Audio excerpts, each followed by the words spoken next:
2024 সালের বন্যার বৃষ্টির পানির কথা আমাদের সবার মনে আছে। একই অবস্থা বর্তমানে ফেনীতে বিভিন্ন এলাকা পানিতে তলিয়ে গিয়েছে।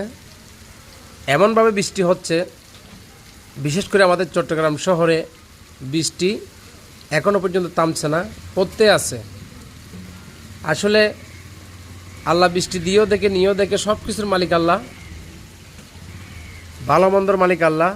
আল্লাহর কাছে আমরা হানা চাই, আল্লাহ যেন আমাদেরকে সেবা দান করে। আর ফেনীতে বর্তমানে পরশুরামে যারা বৃষ্টির পানিতে, বিশেষ করে আমরা শুনেছি ইন্ডিয়ার পানি ঢুকতেছে, ওই ইন্ডিয়ার পানির কারণে অনেক এলাকা তলিয়ে গিয়েছে।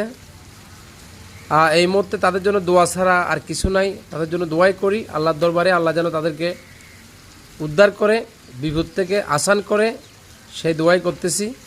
দেখুন কিভাবে বৃষ্টি পড়তেছে চট্টগ্রাম শহরে। এবার গ্রামগঞ্জে, শহরের বাইরে কী অবস্থা সেটা তো আর দেখতেছি না। যারাই আজকে পানিতে বন্দি আছেন তাদের জন্য দোয়া ছাড়া আর কিছু বলার মতন আমাদের কাছে নেই।